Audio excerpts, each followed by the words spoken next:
أيها الذين آمنوا صلوا عليه وسلموا تسليما اللهم صل على سيدنا مولانا وعلى آل سيدنا مولانا محمد اللهم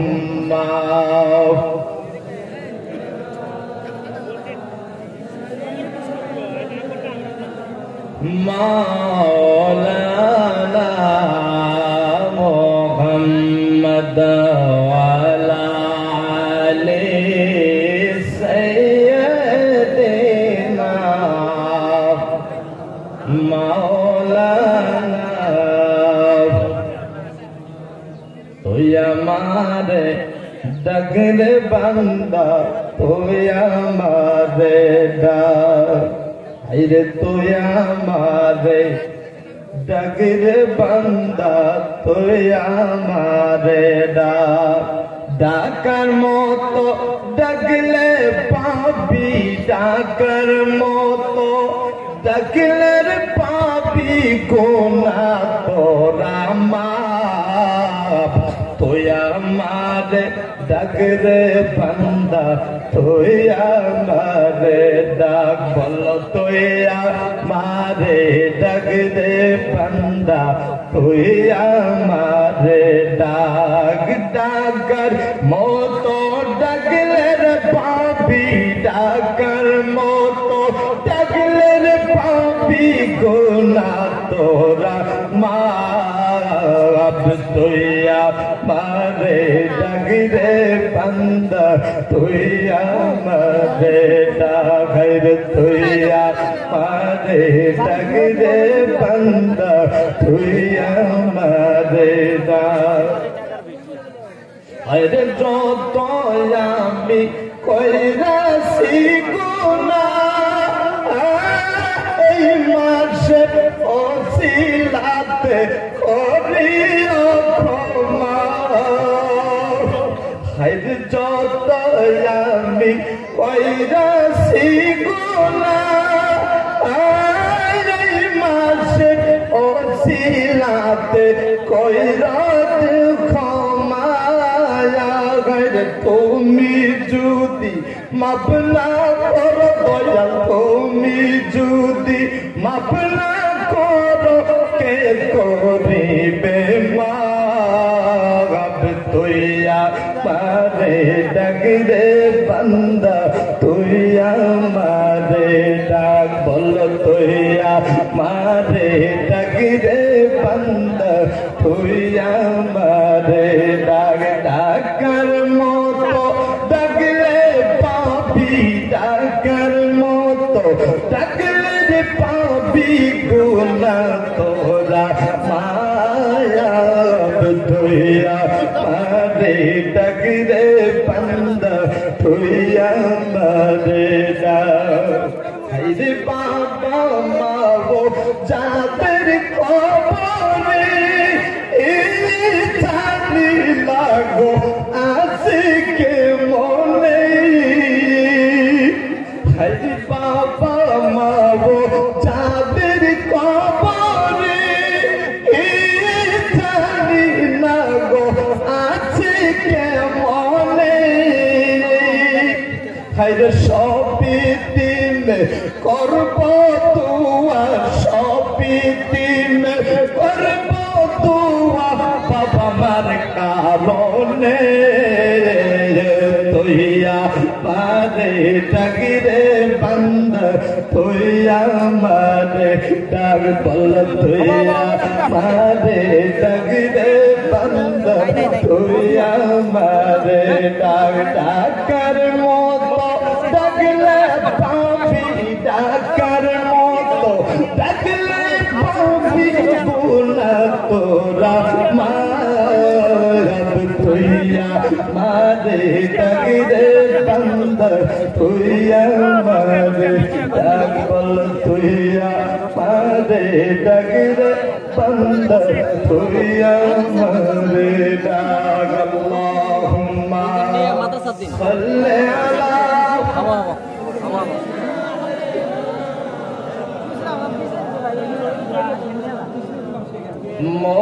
মুহাম্মদ ওয়ালা আলি সাইয়্যিদিনা মাওলানা মুহাম্মদ। তো বুঝাইল আমার এই এলাকার মুরব্বিয়ান ইনসান বুজুর্গিয়ান বাবা সকল, আমার যুবক পার্টি ভাই বন্ধু সকল, যুবক কমিটি ভাইরা, উলামা আহলে সুন্নাত, এই মসজিদের ইমাম সাহেব কেবলা, পর্দার আড়ালে থাকা অতি মহব্বতের মা ও বোনেরা, আমি আবার আমার মন প্রাণ হৃদয় থেকে সালাম জানাচ্ছি, আসসালামু আলাইকুম ওয়া রাহমাতুল্লাহি ওয়া বারাকাতুহু। আশা করি সবাই ভালো আছেন তো ইনশাআল্লাহ। সবাই ভালো আছেন, একটু হাত উঠান দেখি। আলহামদুলিল্লাহ, মাশাআল্লাহ, সবাই ভালো আছেন। আজ যে গজলটা কইলাম আপনাদের জন্য এটা বানাইছিলাম, ভালো লাগছে না খারাপ লাগছে? গজলটা কি হয়েছে? এটা আমার বানানো গজল, কথা ঠিক আছে তো? নয়া গজল আপনাদের আজকে শুনাইলাম। আমি গুনাহগারের জন্য সবাই দোয়া করবেন, আমি আপনাদের জন্য দোয়া করব, ঠিক আছে ইনশাআল্লাহ? তবে যাই না হোক, আজকে সবাই একত্রিত হইলাম, কিসের জন্য হইলাম? কে একত্রিত করাইলেন? মালিক একজন আছে না নাই? সেই মালিক হলো আমার আল্লাহ, যিনি 1 বছর পরে এই ঈদগাতে, এই মাহফিলে, এই মাঠের মধ্যে বসার সুযোগ দান করলেন। সেই মহান আল্লাহ একবার আমরা শুকরিয়া আদায় করি, উচ্চ সুরে কোন আলহামদুলিল্লাহ, আরো জোরে কোন আলহামদুলিল্লাহ। বলেছি শাহরু রমজান আল্লাযী উনজিলা ফীহিল কুরআন, এই মাস উত্তম মাস, অতি সুন্দর মাস। সংক্ষিপ্ত কথা কয়ে বিদায় নিয়ে যাবো, কেন আপনারা দেরি করছেন? আমি তো 7টাতে পৌঁছে গেছি ইনশাআল্লাহ। তো ভুল আপনার করে হয়েছে, আমার নয়। আমার যদি কোন 6:30 আপনার এখানে পৌঁছতে হবে, আমি গুনাহগার আপনাদের খেদমতের জন্য পৌঁছে যাব, কিন্তু আপনারা পারবেন না। টাইম দিচ্ছেন কয়টা? 7:30। 7:30 বাজতে বাকি আছে না? পার হয়েছে না? এখন 8:16 হয়ে গেছে। তো আমার ভাইয়েরা সংক্ষিপ্ত কথা 2-4 আলোচনা করে বিদায় নিয়ে যাব। তো এই পবিত্র মাস, এত সুন্দর মাস, ফজিলতের মাস, রহমতের মাস, বরকতের মাস আমাদের সামনে এসেছিলেন। আর এই মাসে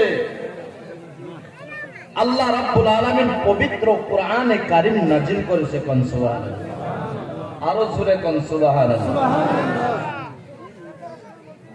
এই পবিত্র মাহে রমজানুল মুবারকে কোন ব্যক্তি যদি কোরআন তেলাওয়াত করেছেন, একটা হরফ পড়লে আল্লাহ রাব্বুল আলামিন বলেছে এই মাসের জন্য।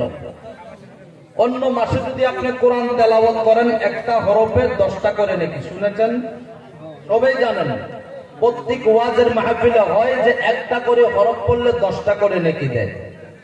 কিন্তু আজকে এই পবিত্র মাহের উসিলায় এই মাসে যারা কোরআন তেলাওয়াত করবে, 1 হরফের বিনিময়ে আল্লাহ তার ডাবল সওয়াব 10-এর জায়গায় 20 নেকি দিয়ে দিবে। সুবহানাল্লাহ। তাহলে বোঝা গেল এই মাসটা ফজিলতের মাস, বরকতের মাস। হাদিস থেকে বলেছি, আন আবি হুরায়রা ক্বাল, হযরত আবি হুরায়রা রাদিয়াল্লাহু তাআলা আনহু বলেন, তিনি বলেন যে এই মাস ইজা দাখালা রমাদান, যখন এই মাস দাখিল হয়, অর্থাৎ এই মাস যখন শুরু হয়, ইজা দাখালা রমাদান ফুতিহাত আবওয়াবুস সামায়ে। হযরত আবু হুরায়রা রাদিয়াল্লাহু তাআলা আনহু বলেন যে এই মাস শুরু হওয়ার সাথে সাথে আল্লাহ রাব্বুল আলামিন আসমানের দরজা খুলে দেয়। সুবহানাল্লাহ। আর এলাকার দরজা কি করে? খুলে দেয় এই মাস শুরু হওয়ার সাথে সাথে। শুধু তাই নয়, আবার বলতেছেন ওয়াফি রাওয়ায়াতে, আরেকটা রাওয়ায়াতে বলেন ওয়াফুতিহাত আবওয়াবুল জান্নাতে। এই মাস শুরু হওয়ার সাথে সাথে আল্লাহ জান্নাতের দরজাগুলি খোলা করে দেয়। জান্নাতের দরজা খোলা করে দেয়।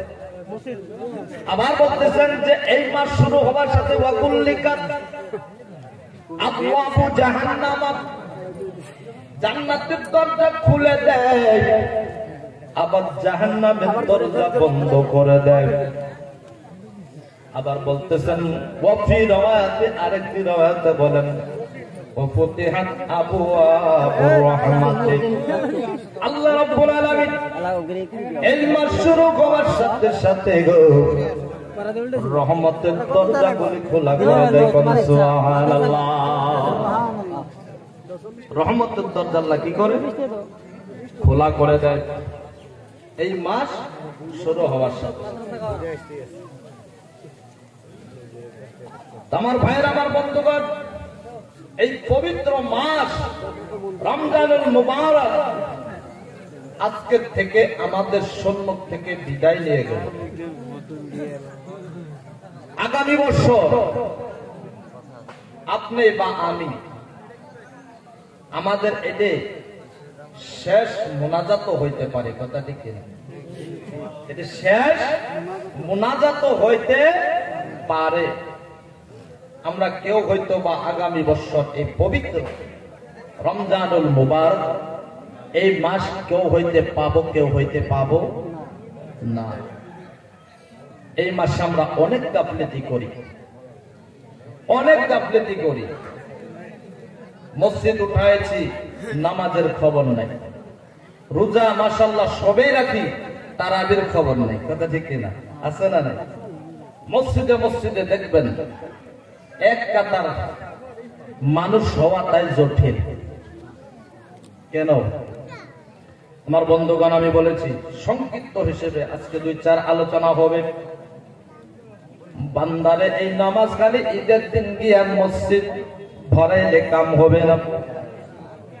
সারাটা মাস রোজা রেখেছো, তারাবি পড়ো নাই, কিন্তু আজকে ফজরের নামাজে দেখছেন মানুষের অবস্থা, দেখছেন মাস ভর মসজিদে যায় নাই। আজকে যারা তারাবি পড়েছে তাদের ঠিকানা কোথায় জানেন? একদম লাশ কাতারে। কথা ঠিক কিনা? লাশ কাতারে। আজকের নামাজে একটু বেশি হয়ে গেছে নাকি? কোন আমার বন্ধুগণ, এই নামাজ কাজে আসবে না। আমার বন্ধুগণ, সন্তানের নামাজ, রোজা, হজ, যাকাত কবুল হবে না। অনাথ আশ্রম কবুল হবে না। আপনি যদি 5 বার হজ করেন, যদি বাবা মার দুঃখ দিচ্ছেন, হজের দাম আছে, হজের দাম নাই বাবা। সংক্ষিপ্ত হিসেবে আলোচনা করে চলে যাব। আমার বন্ধুগণ, আল্লাহ বলে বান্দা আমি তোর হজ, নামাজ, রোজা কিছু পছন্দ করি না। 3 জন মানুষ ওই সন্তানের দোয়া আল্লাহর দরবারে কবুল হবে না। যারা মারে দুঃখ দেয়, বাবারে কষ্ট দেয়, তাদের দোয়া, তাদের রোজা আল্লাহর দরবারে কবুল হবে না। আল্লাহ বলে বান্দা তোর মারে দুঃখ দেওয়ার কারণে, বাবারে দুঃখ দেওয়ার কারণে কাল হাসরের মাঠে আমি আল্লাহ তোর নামাজ, তোর রোজা গুলি তোর মুখের মধ্যে ছড়িয়ে দিব। কেন? তুই জানোস না, তুই জানোস না, তুই কি শুনোস নাই?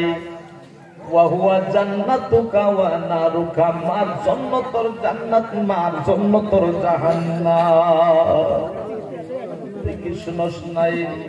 মার জন্য জান্নাত হবে, মার জন্য জাহান্নাম হবে।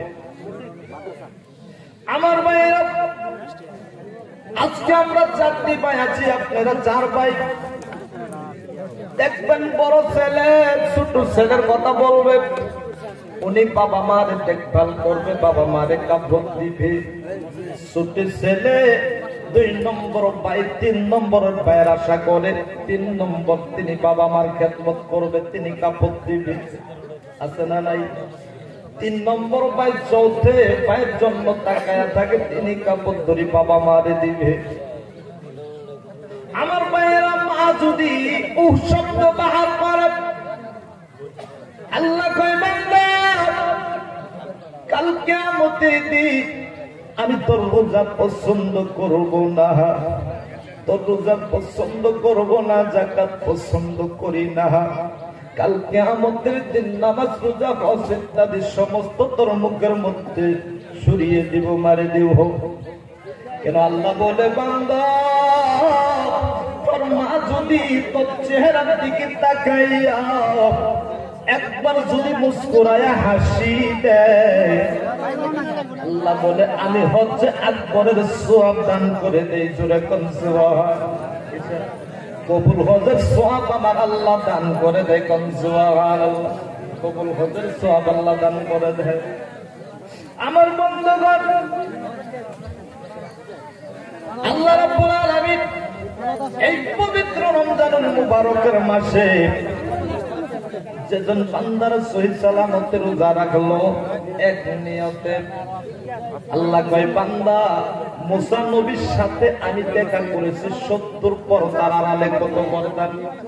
70 পর্দার আড়ালে মুসা নবীর সাথে আমার আল্লাহ দেখা করেছে, তবু মুসা নবী সহ্য করতে পারে নাই।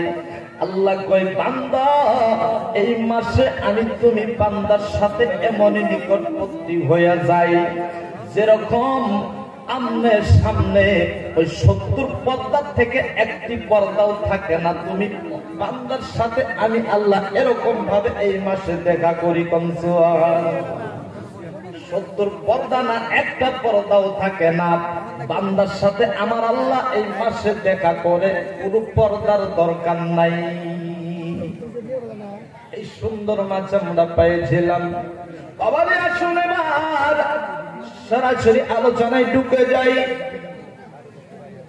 কেন বাবা মা আজকে দেখো বাবাজিরা দুনিয়ার জমিনে টাকা দিয়া মানুষ পর্যন্ত কিনা যায়, টাকা দিয়া মানুষের মন কিনা যায়, যায় কি যায় না? এবার আসুন বাবা, টাকা দিয়া যে মা তোমার 10 মাস 10 দিন গর্ভে ধারণ করেছিল, তুমি নি পারবা ওই মারে টাকা দিয়া কিনে নিতে? পারবা কেউ? যে মা 10 মাস 10 দিন পেটে ধারণ করলেন, ওই মারে টাকা দিয়া কিনে নেওয়া যাবে না। শুধু তাই নয় বাবা, যে মা আরেকটা বছর নিজের রক্তরে দুধ বানায়া তোরে খাওয়াইছে, ওই মার দুধের দিন টাকা দিয়ে কিনে নেওয়া যাবে না। যাবে কি বাজান? টাকা দিয়ে কিনে নেওয়া যাবে না। ও বন্ধু, যে মা তোরে না খায়া খাওয়াইতো, কথা ঠিক। আমার বন্ধু সন্তান যদি মাংস খাইতে পছন্দ করে, বাবা যদি মাংস বাড়িতে নিয়ে আসে, ওই দরদি মা রান্না বাড়া কার্যক্রম শেষ করে ফেলে বাবা সকল পরিবার খায়, যে সন্তানটা মাংস বেশি পছন্দ করে, দরদি মা যখন খাইতে যায় ওই মাংসগুলো ওই সন্তানের জন্য তুলে রেখে দেয়। কেন? আমার পাগল মাংস বেশি পছন্দ করে। সন্তানের জন্য বাটিতে মাংসগুলো তুলে যখন রেখে দেয়, স্বামী তার জিগায় কেন তুমি মাংস খাইলা? মা ডাকতে, স্বামী গো আমার পাগল মাংস বেশি পছন্দ করে, এই মাংস আমি মা খাইতে পারি। আমার পাগল সকাল বেলা কলেজে যাবে, মাদ্রাসায় যাবে, আমি মা তারে পরোটা বানাই দিব। মা ওই মাংস না খায়া বাটিতে আপনার জন্য রেখে দিল। মা ওই মাংসের যে মশলা গুলি নখ দিয়ে উঠাইয়া অল্প পাতে মা খায়, তবু মাংস খায় নাই। সকালবেলা পাগল আমার কলেজে যাবে, মাদ্রাসায় যাবে, আমি পরোটা বানিয়ে দেব। আমার পাগল ওই পরোটা দিয়া মাংসগুলি খাইয়া স্কুল বা মাদ্রাসায় চলে যাবে। আমার বন্ধুগণ তাকায়া দেখো, আজকে এই ঈদগার জমিনে এই মাঠের মধ্যে তাকায়া দেখ, কার যিনি মহব্বতের বাবা দুনিয়ার থেকে বিদায় হয়ে গেছে। আসতে গেলাম বাবার একবার বাবা কইয়া ডাক দিতে পারলি না, মাকে একবার মা কইয়া ডাক দিতে পারলি না। মনে তো চাই একজনকে দাওয়াত দেব। বন্ধু গো, উসমান গনি রাদিয়াল্লাহু তাআলা আনহু এমন ব্যক্তি ছিল বাজান। উসমান গনি আমার নবীর দাওয়াত দিল কারে? নবীর দাওয়াত দিলেন। উসমান গনি বলেন, ইয়া রাসূলুল্লাহ, ইয়া হাবিবাল্লাহ, আমি আপনার দাওয়াত দিলাম, আপনি আমার দাওয়াত গ্রহণ করুন। উসমান গনি ধনী মানুষ, তামাম সাহাবাদের সঙ্গে নিয়ে আমার নবী উসমান গনির বাড়িতে যাবে। লম্বা ঘটনা সংক্ষিপ্ত করে দিলাম বাবা। ওইখানে ছিল হযরতে আলী, যার চুলে 3 দিন গত হয়ে যায়, আগুন জ্বলে নাই। ওই আলী ছিল ওই মাহফিলের মধ্যে বাবা। হযরতে আলী দেখতেছেন উসমান গনি নবীর দাওয়াত দিল তামাম সহ।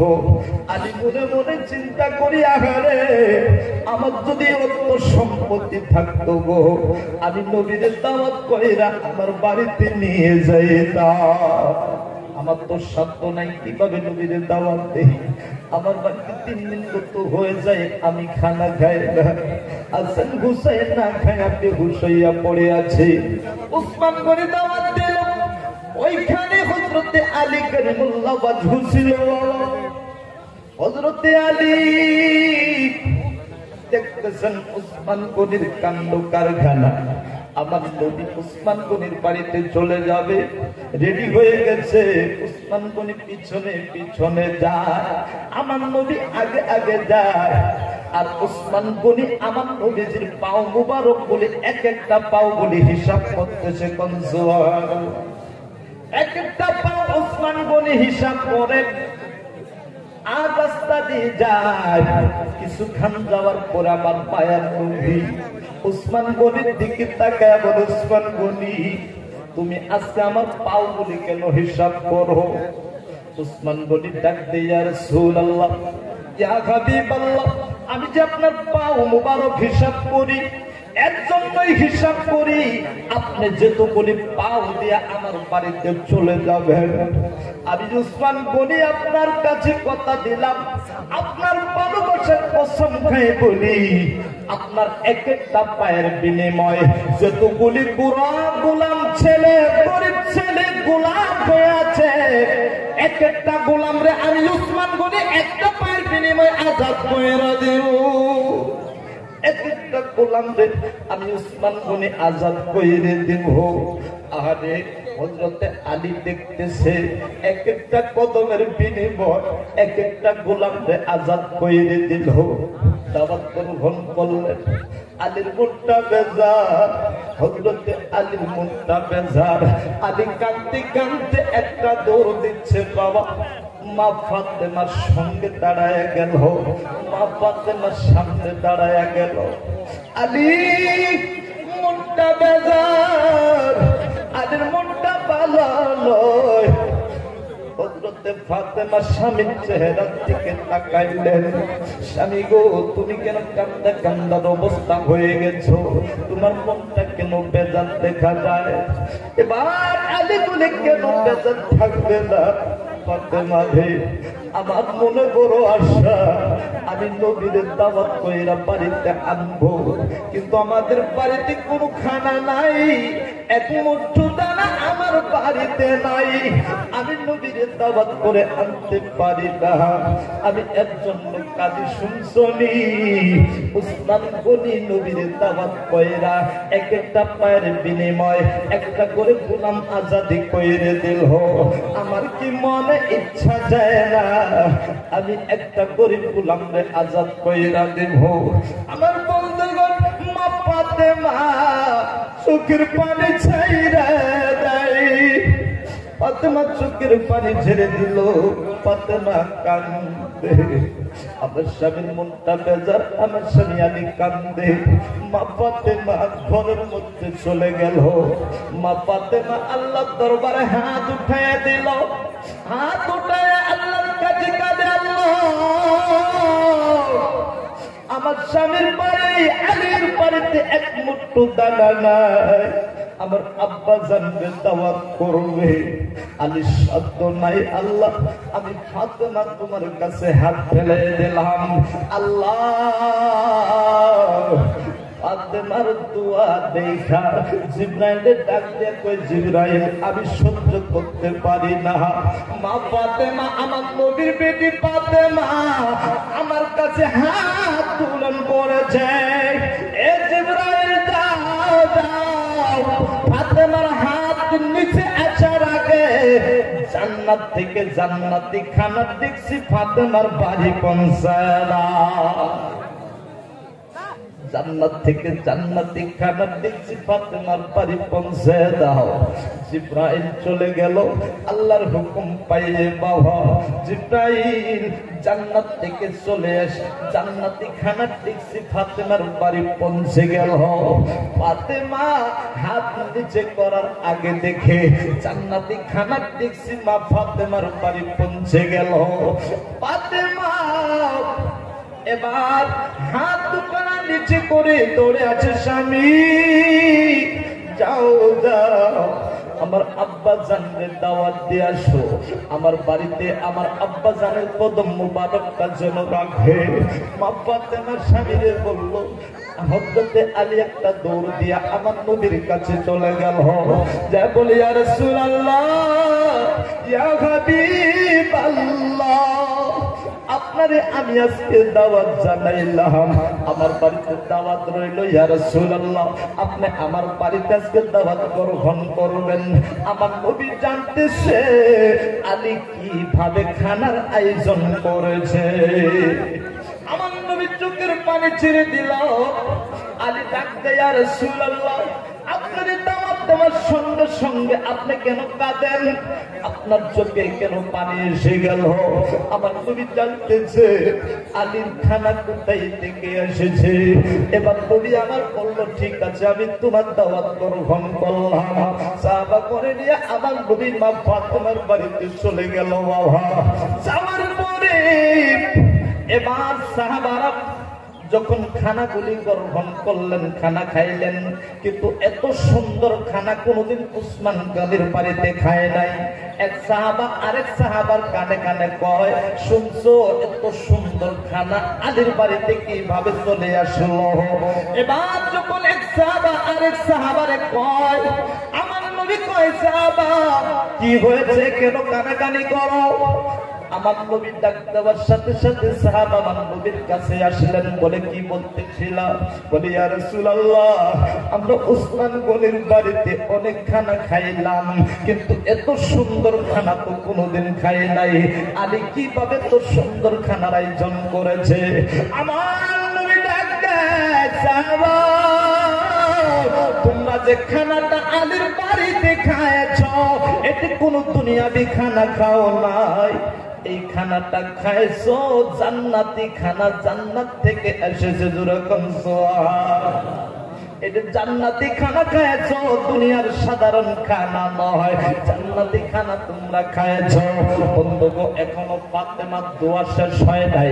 ফাতেমা কয়, আল্লাহ আমার ভাই উসমান গনি এক একটা কদমে একটা করে গোলাম আজাদ করেছে, আমি গোলাম আজাদের কথা বলবো না, আমি গোলাম আজাদের কথা বলবো না। আল্লাহ আমি তোমার কাছে হাত ফেলাইলাম, হাসরের মাটি আমার আব্বা জানের যত গুনাহগার উম্মত উম্মতি আছি রে, যতক্ষণ পর্যন্ত জান্নাতে যাবে না আমি ফাতেমা ততক্ষণ পর্যন্ত জান্নাতে যাব না। আমি তোমার কাছে দোয়া করলাম, গোলাম আজাদের কথা বলবো না। আমার আব্বা জানের গুনাহগার উম্মতিরা যেন কাল হাশরের মাঠে জান্নাতে যায়, যতক্ষণ পর্যন্ত জান্নাতে যাবে না আমি ফাতেমা জান্নাতে কদম রাখবো না। সেই ফাতেমা দোয়া করার কারণে, যে ফাতেমা দোয়া করলে জান্নাতি খানা সে পৌঁছে যায়। শুধু তাই নয়, আমার দরদি নবী মায়ের নবীর কলিজার টুকরা ফাতেমা খাতুন জান্নাতের শিরোমণি। তিনার কাছে হাসান আর হুসাইন যারা নিজের জান থেকে বেশি মোহাম্মত করে, এই পবিত্র খুশির দিন হাসান আর হুসাইন দৌড়ে গিয়া মার সামনে দাঁড়ায় গেছে। মা গো, কালকে হইল ঈদের দিন, কালকে সকল মানুষ খুশি মানাইবে।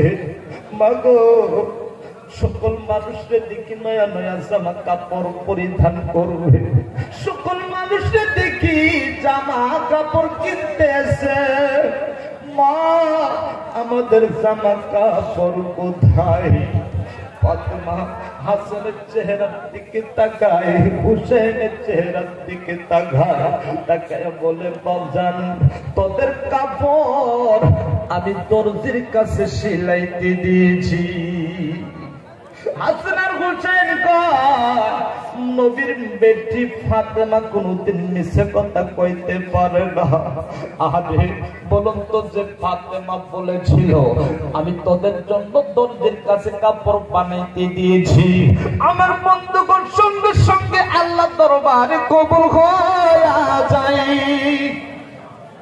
আমার বন্ধুরে ফাতেমা বলেছে, কিন্তু মা ফাতেমা এইভাবে বলেছিল আমি তোদের জামা কাপড় বানাইতে দিয়েছি। এবার আল্লাহ জিবরাইলকে ডাক দিয়ে কয়, জিবরাইল যা যা যা, আমার বন্ধুর মেয়ে ফাতেমা বলেছে ওই দর্জির কাছে 2টা কাপড় পরিধান করে দে, বানানোর জন্য দিয়ে দে। আমি আল্লাহ তোরে হুকুম দিয়ে দিলাম 2টি কাপড়ের ব্যবস্থা করে দে। তাকায়া দেখো বাবা, যার বাবা নাই গো, ইচ্ছা চাই বাবা ডাক দিতে, যে বাবা যদি সন্তানকে যতক্ষণ পর্যন্ত কাপড় কিনে দেয় নাই, যে বাবা সন্তানের মুখে যতক্ষণ পর্যন্ত হাসি দেখে নাই, বাবা অতক্ষণ পর্যন্ত সুস্থ থাকে নাই। যদি পকেটে টাকা নাই, দাঁড় করে হইলেও তুমি পাগলরে খুশি করেছে বাবা, কথা ঠিক কিনা? তাকে দেখো বাবা, যাদের খবর জিন্দিগিতে একবার বাবা কয়া ডাক দিতে পারবো না। কত ইতিম বসে আছে, আহারে কত মানুষ আসতে গেলা দেখলাম, আহারে বাবা রে বাবা কয়া ডাক দেয়, বাবা তারে আশীর্বাদ কইরা দেয়। যাদের বাবা নাই কে বাজার কয়া ডাক দিবে, কে তার একটু দোয়া করে দেবে? বাবা বলে ডাক দিতে পারে না।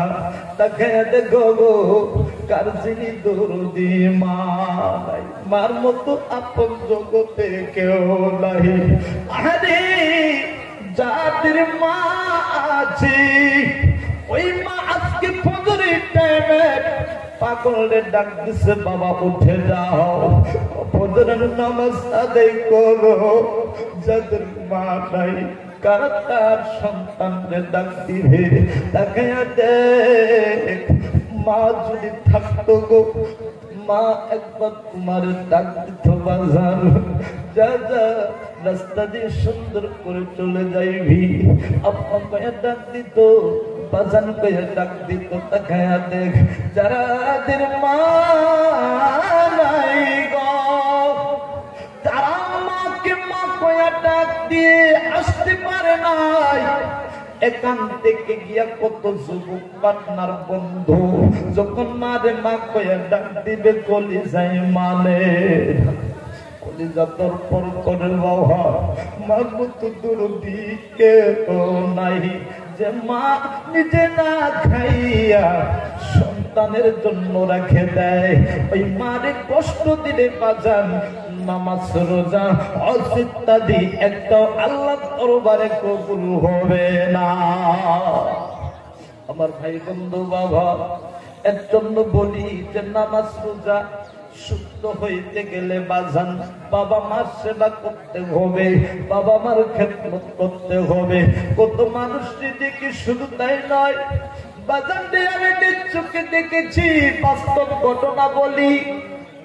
ছেলেটা মাস্টার, যখন তার বিবাহ করে দিল, ছেলেটার চাকরি হয়ে গেছে বাজান।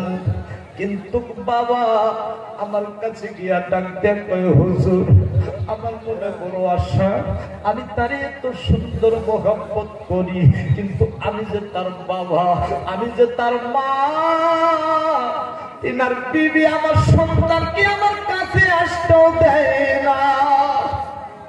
বাজান এরকম টুকুনি বাবা মার জগতে আসে না নাই। বাবা মার কাছে গিয়া কাঁদতে, হুজুর কি করবো, সন্তানকে যদি আমি কিছু খাইতে দেই ওই বৌমা তারে নিতে দেয় না, আমাদেরকে যদি কিছু দেয় ওই বৌমা তাও দিতে দেয় না। ওই বাবা মা কান্দে, বাজান যদি 5 বার হজ করে ওই সন্তানের দোয়া কবুল হবে বাজান, হবে না। আরেকটি মা বাস্তব ঘটনা বলছি, আরে তিনার সন্তান এই পবিত্র মাসে যখন এই রমজানুল মুবারক ইফতার করবে, বাবা মার সম্মুখে যখন আপেল আঙ্গুর খায় ওই মারে এক টুকরা দেয় না। মা কান্দে, আফসোস করে, আহারে আমি এত কষ্ট করে যার মানুষ করলাম, আপেল আঙ্গুর খায়, আপেল খায় আঙ্গুর খায়, কিন্তু আমি মারে এক টুকরা দেয় না। বলুন তো ওই মার মনে কি কয়? তবে মা কয়, হুজুর আমি তার দিল দিয়ে বদদুয়া দেব না।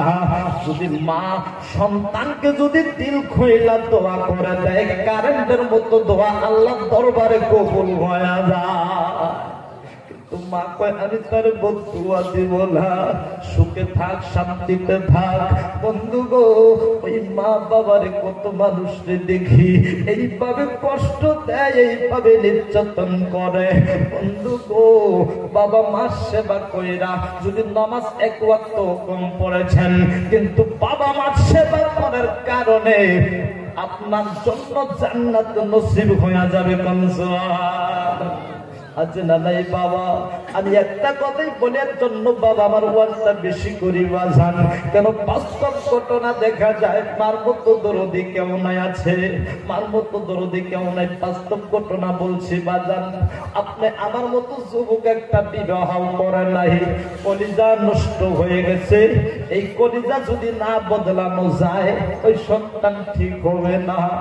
আমার বন্ধু গো, এবার স্বামী বিবিরা কইলেন, বিবিরা যদি কোয়া যায় তোমার একটুখানি কলিজা আমার মধ্যে লাগায় দাও, বিবি দিবে না। দিবে কি বাজান? কোন সময় দিবে না।